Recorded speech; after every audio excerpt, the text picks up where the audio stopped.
Disney's Aladdin for baby Skye. Long ago, beneath the shimmering stars of a desert night, a fantastic tale began to unfold. Jafar, advisor to the Sultan of Arabah, was searching for a lamp hidden in a place known as the Cave of Wonders. This magical lamp held within it a powerful genie who could grant 3 wishes to whoever possessed the lamp. The only way to find the entrance to the Cave of Wonders was to match 2 halves of a scarab medallion. The evil Jafar had 1 half. Now he and his parrot Lego waited for a thief named Gazim to bring the other. Suddenly they heard the muffled sounds of galloping. Moments later, Gazim's horse skidded to a halt.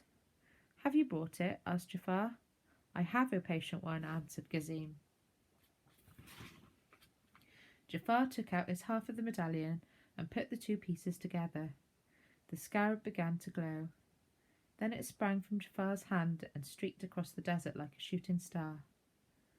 "Follow the trail!" Jafar shouted as he spurred his horse. The 2 men followed the enchanted scarab until it split into 2 lights in a dune. The dune grew larger and larger. Finally, it transformed itself into the face of a huge tiger with 2 glowing eyes. "At last, the Cave of Wonders!" cried Jafar. He turned to Gazim. "Now remember, bring me the lamp. The rest of the treasure is yours, but the lamp is mine." Trembling, Gazim entered the tiger's mouth.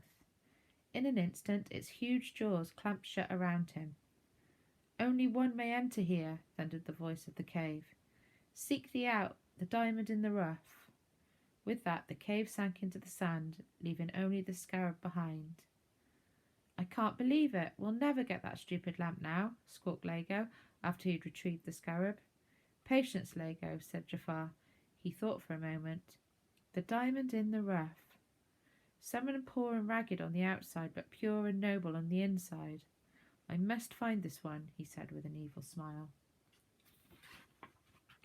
The next morning in Arabah's marketplace, a young man named Aladdin and his monkey were helping themselves to breakfast. The fruit seller saw them and sent Rasul, the Sultan's chief guard, after them. "Stop, thief!" shouted Rasul as they raced away.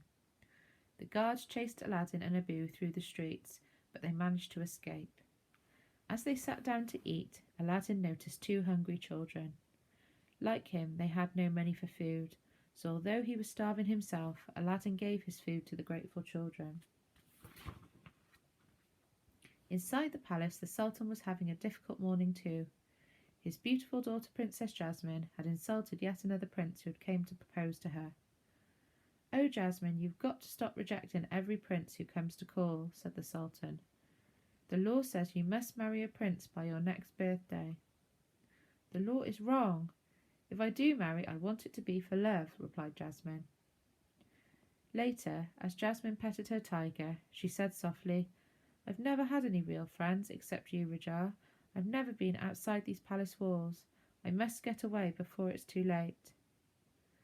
That night, Jasmine changed into ordinary clothes. With a sad goodbye to Raja, she climbed over the garden wall to freedom. Jasmine's eyes grew wide with wonder as she explored the marketplace of Arabah the next morning. She had never seen so many strange sights before. Soon Jasmine spotted a hungry child. Without a second thought, she plucked an apple from a fruit stand and handed it to him. "You had better be able to pay for that," shouted the fruit seller. "I'm sorry, sir," stammered the princess. "I don't have any money, but if you let me go to the palace, I can get some from the Sultan." "Thief!" shouted the fruit seller. Luckily for Jasmine, Aladdin came by just in time. "Forgive my poor sister," he said to the fruit seller. "She's a little crazy in the head. She thinks that money is the Sultan." As the fruit seller thought this over, Aladdin and Jasmine disappeared into the crowd. Aladdin led Jasmine to his rooftop home. "We're safe here," he said. "Where do you come from?" "I ran away from home," replied Jasmine, "and I'm never going back. My father is forcing me to get married." "That's awful," Aladdin exclaimed. Suddenly, Jasmine's eyes met Aladdin's, and they leaned towards one another to kiss. Meanwhile, in his secret laboratory high above the palace, Jafar consulted his magic hourglass. "O sands of time," he chanted, "reveal to me the one who can enter the Cave of Wonders." The sand parted, and gradually an image began to appear. It was the image of Aladdin. Jafar turned to Lego and flashed his evil grin. "Let's have the guards extend him an invitation to the palace, shall we?" Just as Jasmine and Aladdin were about to kiss, the guards arrived. Aladdin ran to the edge of the roof and held out his hand to Jasmine. "Do you trust me?" he asked. She nodded. "Then jump," he cried. They landed safely in a pile of hay, but before they could get away, Rasul grabbed them. Angrily, Jasmine threw back her hood. "Unhand him by order of the princess," she commanded. "The princess?" repeated Aladdin in surprise. "I cannot release this prisoner," said Rasul.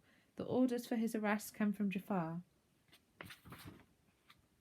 Jasmine rushed back to the palace. "The guards just took a boy from the marketplace on your orders," she scolded Jafar. "I want him released at once." "I'm sorry, princess, but he's already been executed," said Jafar. "No, how could you?" cried Jasmine. In tears she ran to her room. "It's all my fault," she sobbed to Rajar. "He was so gentle and brave, I didn't even know his name." But Aladdin was not dead. He and Abu were in the palace dungeon. Yet all Aladdin could think about was Jasmine.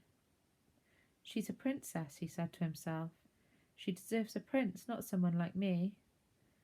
Just then an old man appeared from the shadows. It was Jafar in disguise. "I can help you get out of here and find treasures enough to impress your princess," he said, "if you will help me find a worthless old lamp." Eager to escape, Aladdin agreed. Soon they were on their way to the Cave of Wonders. When they got to the desert, Jafar fitted the scarab pieces together. At once the Cave of Wonders rose up from the sand. "Touch nothing but the lamp," rumbled the voice of the cave. "Quickly, my boy," urged the old man. "My lamp is in there. Fetch it, and you shall have your reward." Aladdin and Abu entered the cave. In the first room they found gold and jewels and a friendly magic carpet. The carpet led them to another room and to the magic lamp, but just as Aladdin was about to grab the lamp, Abu reached for a giant ruby. "No, Abu," shouted Aladdin, but it was too late. "You have touched the forbidden treasure," thundered the voice of the cave. "Now you will never see the light of day." All at once the cave's walls began to crumble and the floor melted into a swirling pool of lava. Aladdin grabbed the lamp, but then he slipped. Before he fell into the fiery liquid, he was saved by the magic carpet. They rescued Abu and flew to the entrance of the cave. Just as they reached the entrance, a boulder knocked on the magic carpet out from under them. Aladdin fell off, but he managed to grasp the rim of the cave. "Help!" he shouted to the old man. But instead of helping, Jafar took the lamp. Angrily, Abu jumped up a bit and bit the old man. "Ah!" shrieked Jafar, throwing Abu into the cave. Aladdin could hold on no longer. The cave collapsed, stealing Aladdin and Abu deep inside it. It was quiet when Aladdin awoke. "We're trapped," he said to Abu and the carpet. To cheer him up, Abu pulled the lamp from his vest. "Why, you little thief," chuckled Aladdin, taking the lamp. "There's something written on it, but it's hard to read," he said as he rubbed the lamp. The lamp began to glow. Then in a puff of blue smoke, out popped a magical genie. "So you're a lot smaller than my last master," the genie said.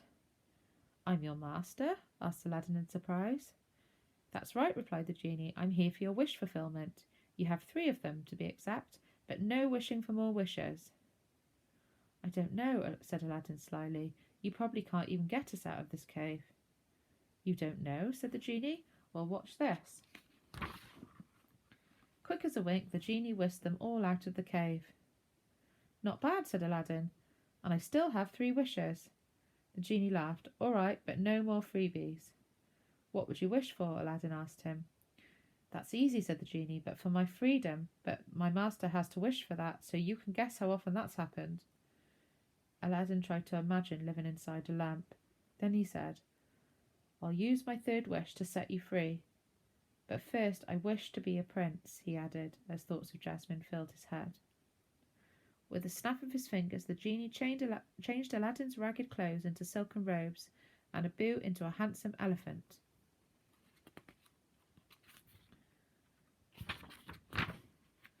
Now I am worthy of the princess, said Aladdin, happily as he put the lamp under his turban. It wasn't long before he was being ushered into the Sultan's palace. I am Prince Ali Abawah, Aladdin declared. I have come to win the hand of Princess Jasmine. But Jasmine thought the young man was just another silly prince and fled off into the room in disgust. Later, Prince Ali managed to convince Jasmine to go for a midnight ride on the magic carpet. Is it safe? She asked. Sure, he replied. Do you trust me? In a flash, Jasmine remembered where she had heard those words before. Yes, she said softly, taking his hand.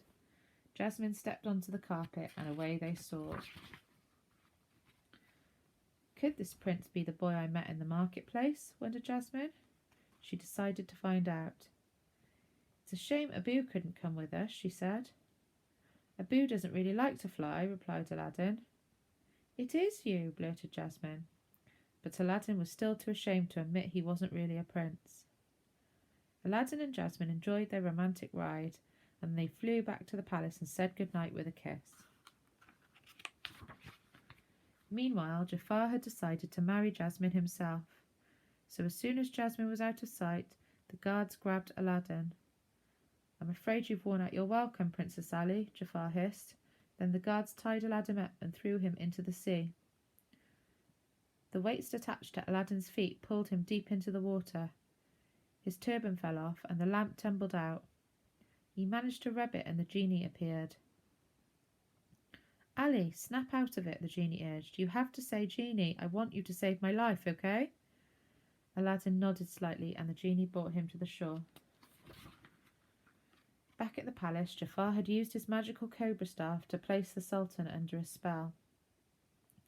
Jasmine, you will marry Jafar, droned the Sultan.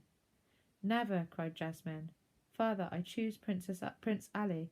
At that moment, Aladdin burst into the room. He broke Jafar's staff and shouted, Your Highness, Jafar has been controlling you with this. In the struggle, Jafar spied the magic lamp hidden in Aladdin's turban. As soon as Jafar escaped, he had Lego steal it. So Aladdin and Prince Ali are the same, cried Jafar when he had the lamp at last. Jafar eagerly rubbed the lamp and the genie appeared. Jafar wished to be a sultan, and then he wished to be a powerful sorcerer. He turned to the Sultan into a jester, Jasmine into a slave, Raja into a tiger cub. I am the most powerful man in the world, Jafar declared. No, you're not, shouted Aladdin. The genie is. You're right, Jafar agreed. The genie's power does exceed my own, but not for long. My third wish is to be an all-powerful genie. Your wish, said the genie, is my command. In a flash, Jafar grew into a mighty genie, but before he could enjoy his new powers, shackled appears on his wrists and a lamp beneath him. With a giant whoosh, he and Lego were sucked down into the tiny lamp. 10,000 years in the Cave of Wonders ought to chill him out, said the genie as he flung Jafar's lamp far into the desert. Everything returned to normal. True to his word, Aladdin used his last wish to free the genie. Then he turned to Jasmine and said softly, I'm sorry I lied to you about being a prince. I know why you did, Jasmine answered. Prince or no prince, you've certainly proved your worth. It's the law that's the problem, declared the Sultan. From this day on, the princess shall marry whomever she deems worthy. I choose Aladdin, Jasmine said. Everyone waved goodbye to the genie as he flew off to see the world. Then Jasmine and Aladdin shared a gentle kiss and lived happily ever after. Night-night, my little pickle. Mummy loves you.